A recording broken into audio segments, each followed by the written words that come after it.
दोस्तों, चुनावी बॉन्ड योजना फिर से भी चर्चाओं में चल रहा है, क्योंकि अभी 31 अक्टूबर से सुप्रीम कोर्ट में संविधान पीठ के द्वारा इस मुद्दे पर सुनवाई की जा रही है। संविधान पीठ का मतलब है कि जब भी सुप्रीम कोर्ट में 5 या 5 से अधिक जजों के द्वारा किसी मुद्दे पर सुनवाई की जा रही हो। दोस्तों, ये चुनावी बॉन्ड योजना जब से यानी कि 2017 से आई है, तब से लेकर हमेशा से विवादों के घेरे में रही है। विपक्षी दल इसमें कुछ सुधार की मांग कर रही है। तो क्या है ये चुनावी बॉन्ड योजना? इसके बारे में आइए हम लोग विस्तार से बात करते हैं कि इसके क्यों लाया गया, इसके क्या फायदे हैं, क्या नुकसान है, इसमें क्या क्या सुधार करने की मांग की जा रही है, और अभी सुप्रीम कोर्ट का क्या इस पर सुप्रीम कोर्ट ने क्या टिप्पणी किया है, इसके बारे में हम लोग विस्तार से बात करेंगे। क्योंकि खास करके ये चुनावी बॉन्ड योजना हमारे लिए मुख्य परीक्षा के लिए और निबंध के लिए, दोनों के लिए महत्वपूर्ण हो जाती है। इसलिए मैंने न्यूज़पेपर में बार बार आया था, इसलिए इसका कटिंग सब निकाल करके हम रखे हैं। इसके बारे में बताएंगे अभी कि इसके बारे में हम लोग बात करेंगे कि डिटेल से कि क्या है ये योजना। तो आइए दोस्तों, इसके बारे में हम लोग विस्तार से बात करते हैं। दोस्तों, मेरा नाम है राजकुमार और आपका स्वागत करता हूँ राजकुमार जीएस चैनल पर। दोस्तों, 2017 में ही इस योजना को लाया गया था, यानी चुनावी बॉन्ड योजना को तत्कालीन वित्त मंत्री अरुण जेटली के द्वारा इस योजना के बारे में बताया गया था। यानी 2017 में भी नरेंद्र मोदी के नेतृत्व वाली एनडीए सरकार ही थी, और एनडीए सरकार के द्वारा ही इस योजना को लाया गया था। इस योजना को लाने का उद्देश्य था कि राजनीतिक पार्टी को जो फंडिंग होती है, राजनीतिक पार्टी को जो चंदा मिलती है, उसमें जो है सुधार किया जा सके, उसमें जो है कोई ब्लैक मनी ना आए और उसमें पारदर्शिता लाया जाए। तो इसलिए इस योजना को लाया गया था। इस योजना का खास करके 2 महत्वपूर्ण जो विशेषता है। पहला विशेषता यह है कि इस योजना के माध्यम से कि किसी भी राजनीतिक पार्टी को यानी कि 2000 रुपया से ज़्यादा का कैश में उसको चंदा नहीं दिया जा सकता है। उसके बाद दूसरा विशेषता यह है कि जब भी 2000 रुपया से अधिक का चंदा अगर आप किसी राजनीतिक पार्टी को देना चाहते हैं, या कोई भी राजनीतिक पार्टी को चंदा देगा 2000 रुपया से ज़्यादा का, तो उसके लिए उसको इलेक्टोरल बॉन्ड के माध्यम से ही चंदा दे सकता है। और ये जो है इलेक्टोरल बॉन्ड जो है, ये सरकार के द्वारा एसबीआई को जिम्मेदारी दी गई है कि एसबीआई इस इलेक्टोरल बॉन्ड को जारी किया जा सके। और फिर इलेक्टोरल बॉन्ड जो है, यानी कि एसबीआई का कुछ चुनिंदा ब्रांच ही है जो इस बॉन्ड को जारी करती है। और उसके बाद इसे हर साल, मतलब कि प्रत्येक साल में 4 बार, यानी कि हर तिमाही का जो पहला मंथ है, जैसे कि वित्त वर्ष का जैसे पहला मंथ मान लीजिए अप्रैल से स्टार्ट हुआ, तो अप्रैल का शुरू में पहला 10 दिन ये बॉन्ड को निकाला जाता है एसबीआई ब्रांच के द्वारा, बैंक के द्वारा। उसके बाद फिर अप्रैल के बाद मई जून को छोड़ करके फिर जुलाई में, फिर जुलाई के बाद अगस्त सितंबर को छोड़ करके अक्टूबर में, फिर जनवरी में, इस तरह से 4 बार निकाला जाता है। और उसके बाद हर 10 दिन के लिए इसे निकाला जाता है। उसी 10 दिन में आप इस चुनावी बॉन्ड को परचेज कर सकते हैं। उसके बाद इसमें भी कुछ कंडीशन ये सब है कि चुनावी बॉन्ड को 1000 रुपया का मल्टीपल में रखा गया है। जैसे कि 1000 का चुनावी बॉन्ड है, यानी चुनावी बॉन्ड एक कागज की तरह होता है। जैसे बैंक में आप गए, आपको किसी पार्टी को चंदा देना है, तो बैंक में आप गए, उसके बाद वहाँ पे बैंक में एक रसीद के रूप में होता है चुनावी बॉन्ड, 1000 रुपया का मल्टीपल में होता है। यानी कि ये बॉन्ड 1000 का भी है, 10,000 का है, फिर 1 लाख रुपया का है, फिर 1 करोड़ रुपया का भी है। तो इस तरह का बॉन्ड होता है कि आप जितना चाहे उतना का बॉन्ड खरीद सकते हैं। यानी कि अगर आप इसमें लिमिटेशन को हटा भी दिया गया है। जैसे कि अगर आप 5000 करोड़ किसी राजनीतिक पार्टी को चंदा देना चाहते हैं, तो भी आप दे सकते हैं।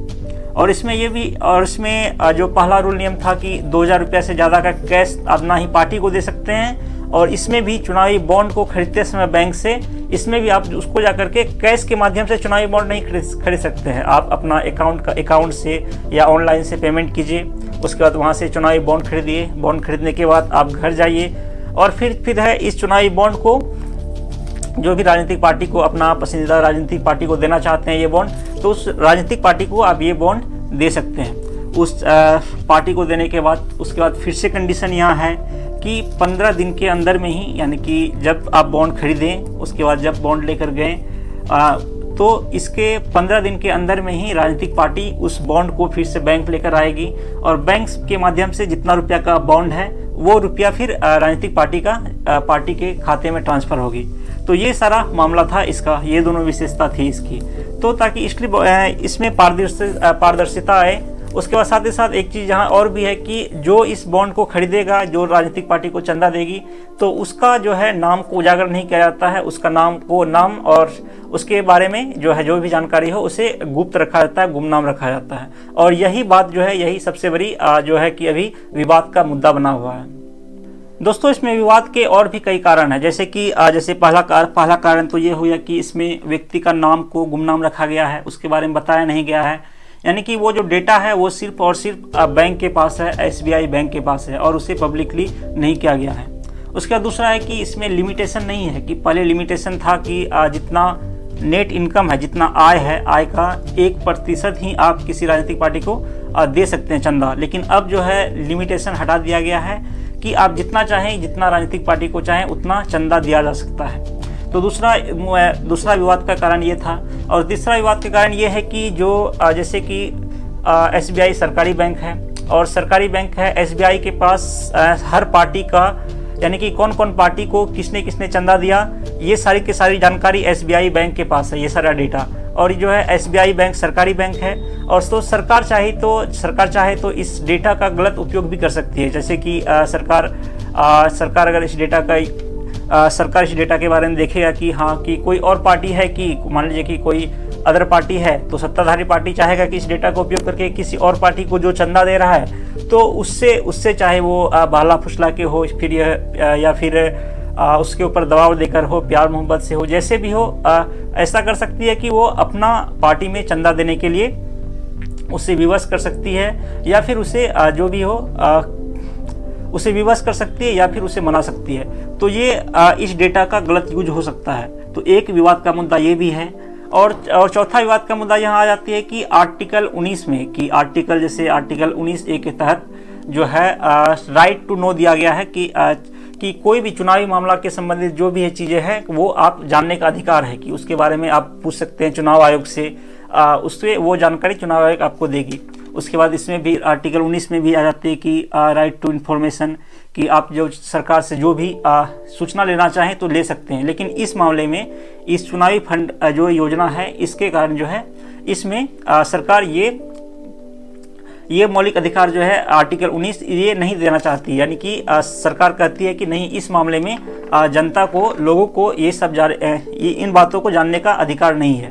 तो एक मामला यहाँ ये आ जाती है कि ये जो चुनावी बॉन्ड योजना है आर्टिकल 19 का भी हनन करती है। उसके बाद फिर और एक मुद्दा ये है कि कई बार सेल कंपनियां बनाई जाती है, कि सेल कंपनियां बनती है सिर्फ चुनावी सरकार को, यानी कि किसी पार्टी को फंडिंग करने के लिए। सेल कंपनी का मतलब हो गया कि मान लीजिए कि आसान भाषा में से इसे समझ सकते हैं कि जो कि कोई नकली कंपनी हो, किसी नाम से वो कोई कंपनी को बना दिया गया हो, कोई कंपनी, और वो फिर जो है वो फिर किसी बैंक को चंदा दे दिया गया और फिर बाद में वो कंपनी जो है वो कंपनी बंद कर दिया गया। तो ये सारी 4-5 मुद्दे हैं जो कि विवाद का अभी मुख्य कारण बना हुआ है।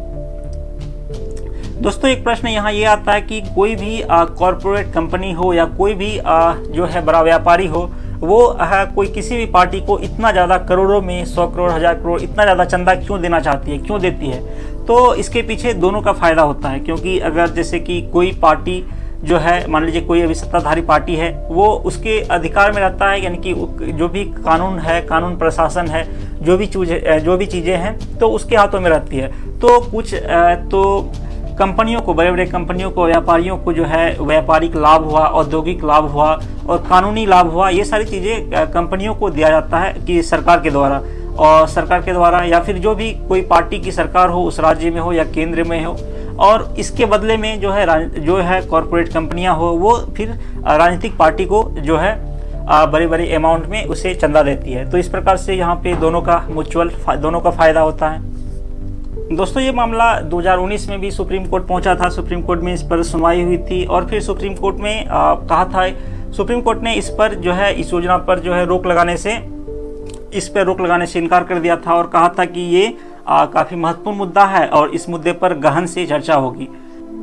2022 में इस योजना में कुछ संशोधन किया गया कि चुनावी समय में, जैसे कि किसी राज्यों में या केंद्र शासित प्रदेश में जब कोई चुनाव हो, तो चुनाव के समय में है कि इलेक्टोरल जो बॉन्ड था, जो सिर्फ 15 दिन के लिए वैलिडिटी था, उसको 15 दिन और बढ़ा दिया गया है। यानी कि चुनाव के समय में ये जो है इलेक्टोरल बॉन्ड जो है तो इसे 1 महीने तक का वैलिडिटी दिया गया है।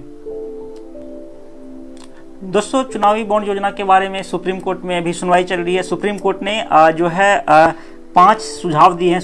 संविधान पीठ ने 5 सुझाव दिए हैं। उनमें से है जैसे कि चुनाव प्रक्रिया में नकदी को कम करने की आवश्यकता है, अधिकृत बैंकिंग चैनलों को प्रोत्साहित करने पर बल, बैंकिंग चैनलों के उपयोग को प्रोत्साहित करना, पारदर्शिता सुनिश्चित करने की आवश्यकता है। उसके बाद है कि किकबैक यानी दलाली और बदले की भावना का वैध बनाने की रोकथाम। तो ये सारी कुछ चीज़ें हैं इसके बारे में। दोस्तों, अगर चुनावी फंडिंग की बात किया जाए तो किस किस दल को कितना चंदा मिला है तो उसका कुछ डेटा इसमें से न्यूज़पेपर में दिया गया है कि सत्ताधारी दल को है जो अभी इस बॉन्ड के जरिए जो है अभी सत्ताधारी दल यानी कि भाजपा को 60% से अधिक अनुदान मिला है। उन्होंने कहा कि कुल 9,191 करोड़ रुपये में से अकेले भाजपा को 5,271 करोड़ मिला है, जबकि कांग्रेस को 952 करोड़, टीएमसी को 767 करोड़, एनसीपी को 63 करोड़ और टीआरएस को 383 करोड़ और टीडीपी को 112 करोड़ रुपये मिले हैं। दोस्तों, ये जो डेटा है ये पिछले वर्षों का डेटा है। इस बार का जो डेटा है अभी जो सुप्रीम कोर्ट ने जो चुनाव आयोग से अभी यानी कि 30 सितंबर 2023 तक का जो डेटा है कि किस किस पार्टी को कितना चुनावी बॉन्ड कितना चंदा मिला है उसके बारे में सुप्रीम कोर्ट ने ये जो है गुमनाम रूप से यानी कि बंद लिफाफे में इसका डेटा को सुप्रीम कोर्ट में पेश करने के लिए कहा गया है। उसके बाद फिर सुप्रीम कोर्ट इस पर और भी आगे फिर चर्चा करेगी और फिर कुछ अगर कोई नया फैसले देगी तो उसके बारे में भी फिर हम आपसे इस बारे में चर्चा करेंगे।